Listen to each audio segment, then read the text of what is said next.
Greetings and welcome to Undermining. I'm so grateful you stopped by. And my name is Dr. Gyesie, transformational coach here at Undermining, where we help folks transform, heal, and live their best lives. Today we want to talk about why the narcissist specifically wants to dim the light of the empath. Why the narcissist wants to dim the light of the empath. And this is particularly true in the context of narcissistic families, narcissistic intimate relationships, or groups. And what we're going to discuss is why this happens, provide some examples, and then ground ourselves in why narcissists intend to do this and what you as an empath can do to reclaim your life. So simply, an empath is an individual, and I identify as an empath, who possesses a profound ability to feel and understand the emotions of other people. And this sensitivity allows the empath to see beyond the masks that people wear, because they can pierce through the veil, even if they are not aware that they are empaths. This is before the empath even knows they are an empath. They're able to see through the veil and really grasp what makes us fundamentally human, which is our need for connection, authenticity, and love.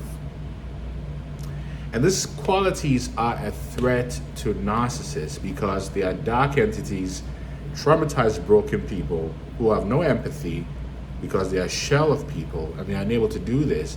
So their aim is to try to sabotage, manipulate, and destroy the empath and extract excessive supply from the empath for their own selfish purposes. The narcissist is completely self-serving in more ways than one.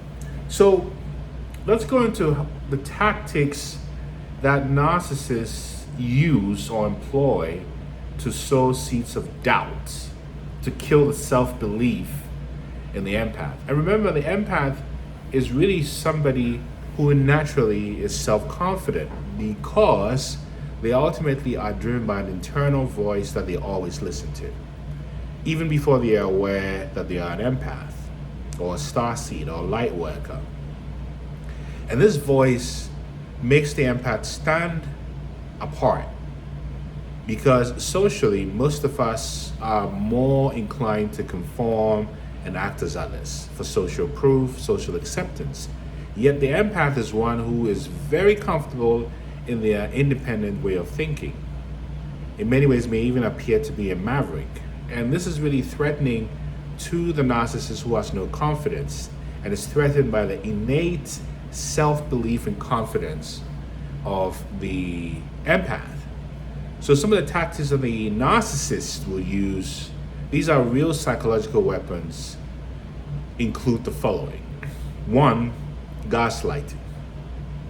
So gaslighting is probably the most insidious narcissistic technique that narcissists use. In other words, narcissists manipulate your reality to convince you that what you're seeing is not what you're seeing. For example, you may be seeing that the sky is blue or gray, but the narcissist will gaslight you to believing that the sky is green, and the fact that you're seeing that is blue or gray has something to do with your warped perspective.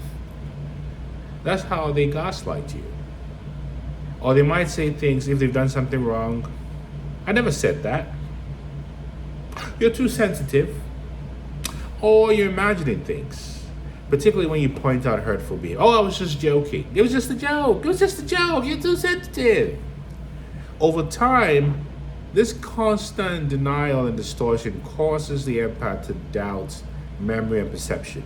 Because it's just been baited and switched so much that you're just not sure which side is up.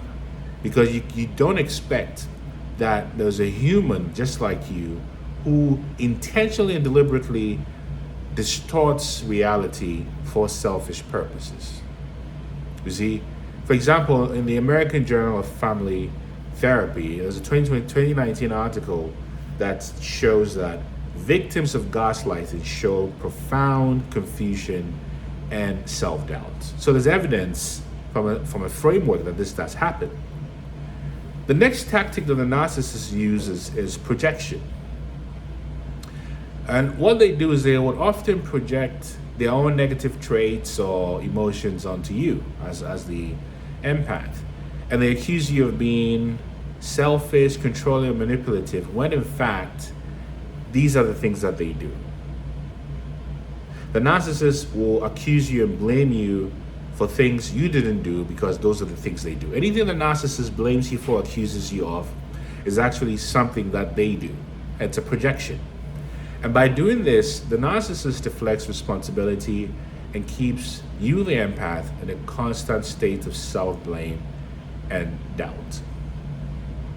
For example, I had a client who had a mother who would constantly accuse her of being dramatic or self-centered, particularly when she just expressed normal things like, I'm sad, I'm frustrated. And over time, this client started to believe that there was something wrong with expressing their emotions. So they inherently became very, very repressed and resentful and people-pleasing because they were not safe in expressing their true feelings. Another tactic the narcissist uses effectively is triangulation. This is really a terrible technique. And triangulation simply involves bringing a third party into the dynamic to create confusion, insecurity, jealousy, or competition. Often in narcissistic families, they would employ triangulation where siblings are pitted against each other. And when you look at narcissistic families, I have a video on it, the archetype of a mascot versus the golden child or the forgotten child. These dynamics serve for the enjoyment, the sadistic enjoyment of the narcissistic parent. Similarly, in intimate to social relationships, triangulation happens to the excitement and entertainment and joy of the narcissist. And they may even go as far as cultivating other relationships, if you're in an intimate relationship, just to create that feeling that, hey, you got to compete for me because I'm so sought after. But it's not so much about being sought after as much as it is creating conditions that sow self-doubt and create unnecessary insecurities. Another tactic that the narcissist will often use is the silent treatment or stonewalling. And the silent treatment is another form of emotional manipulation that serves to make the empath feel insignificant and doubtful about their own worth. It's happened to me.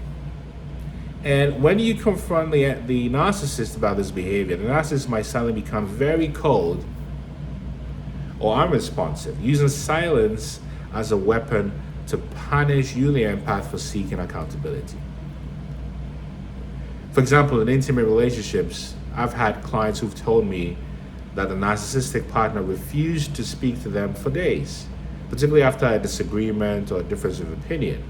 And that made the empath feel very abandoned, particularly if they have abandonment trauma, and desperate to fix the relationship at any cost. You see, that's the people-pleasing trauma bond. And this tactic reinforces the idea that the empath must be the problem, and that their feelings, the feelings of the empath, is unreasonable or unworthy of attention. It's horrible how this happens.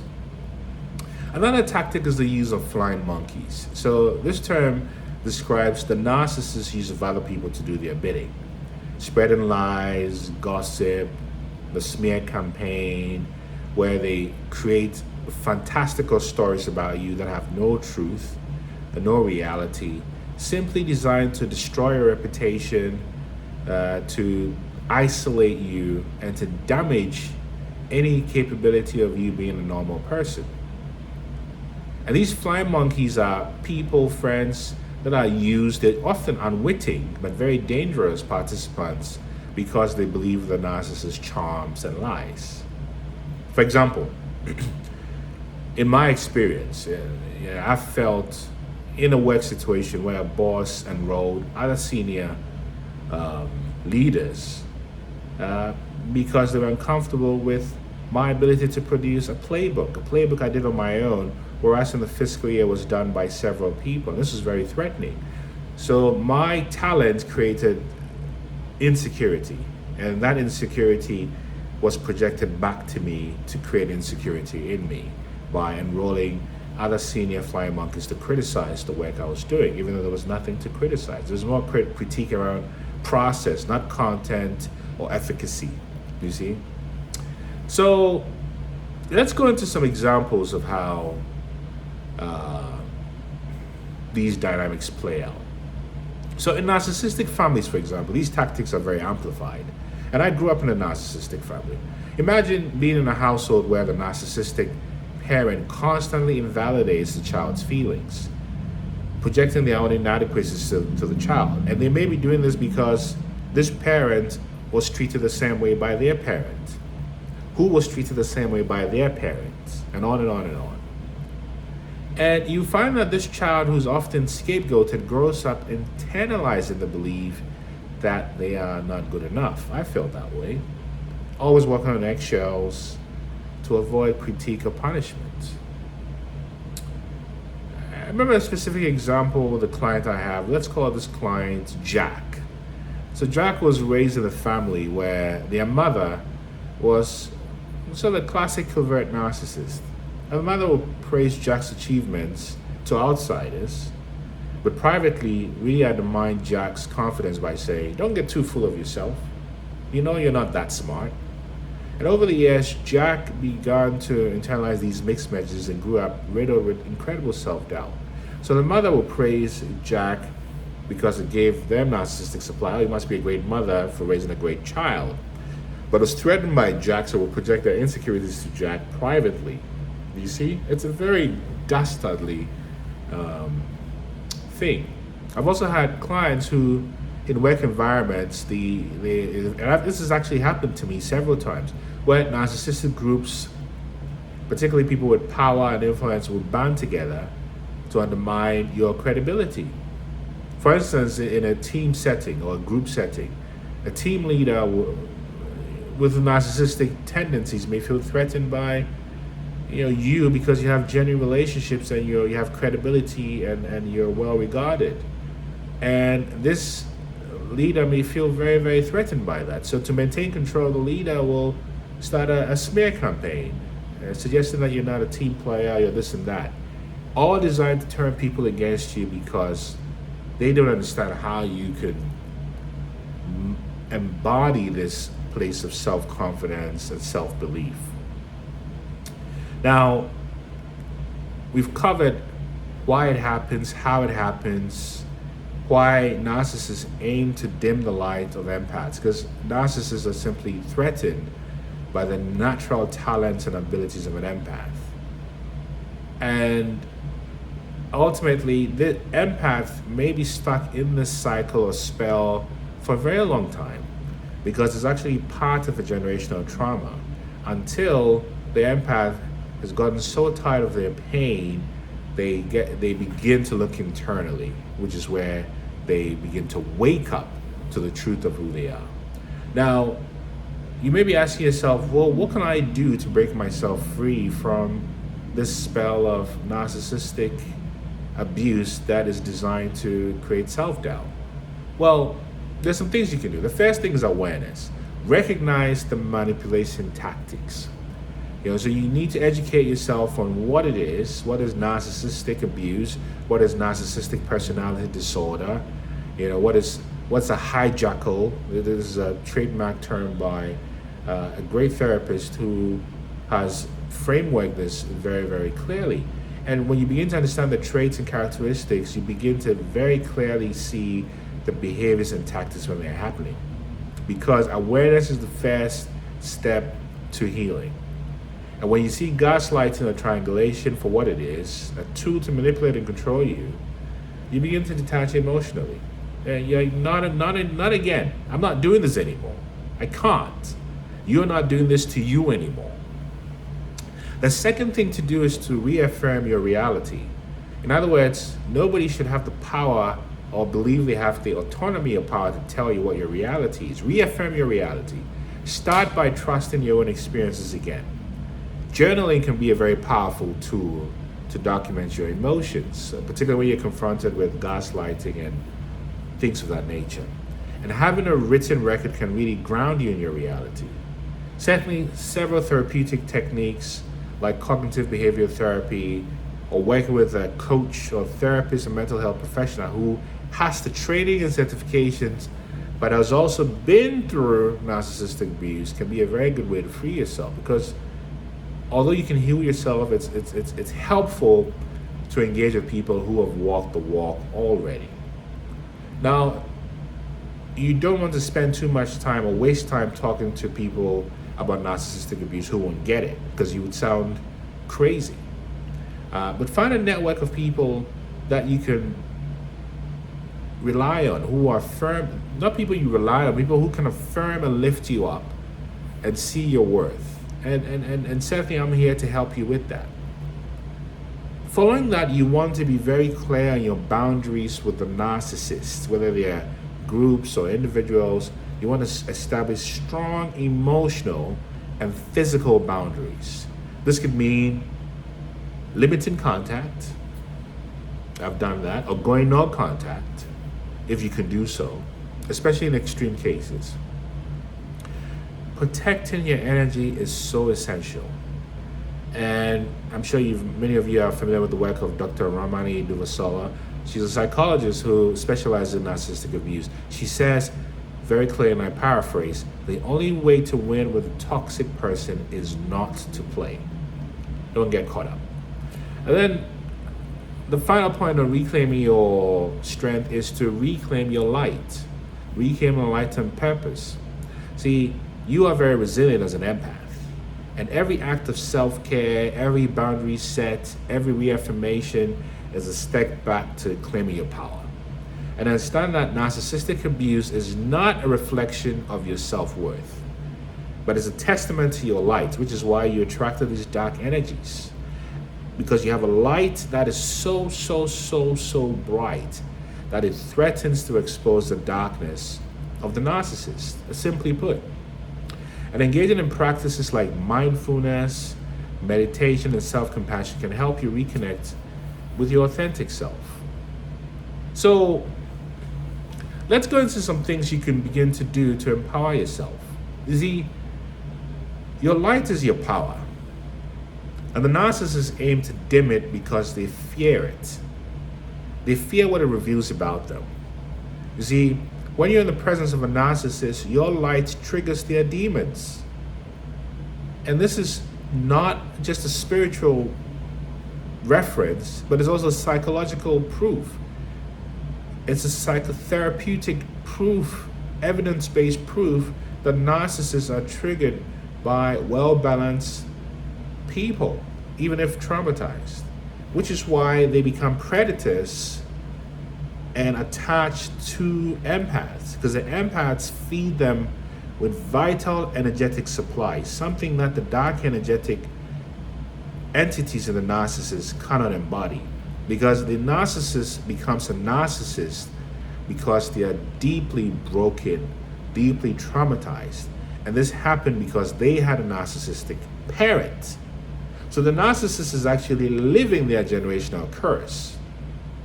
And similarly, because of karmic connections, you're connected to them because you also have the generational trauma of having narcissists in your family, which is why you attracted a narcissist, because there's a resonance in the program. So when you begin to claim your power back, you claim your self-efficacy, your sovereignty.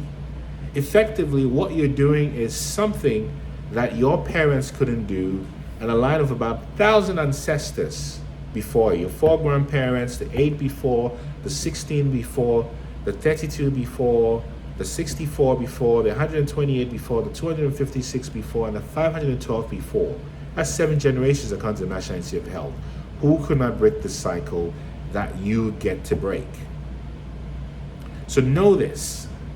You have the strength to reclaim your light and live in alignment with your I am. So anytime you say I am, you're casting a spell. You are truly worthy of love, light, truth, and authenticity. Don't let anyone convince you otherwise. Break free from the chains of self-doubt and step into your true power, and let your light shine brightly for the world to see. If this connected with you and resonated, like and subscribe and hit the notification bell so you can be alerted anytime we post new videos. And share this with anyone you think will benefit from this insight. And if I can be of help to you, type transform or send me a message at nana@innermileage.com. details in the bottom of the page, or in the caption section of this page. I want to send you good energy, best wishes, and remember, you are here because a narcissist could not break you. Congratulations. Peace.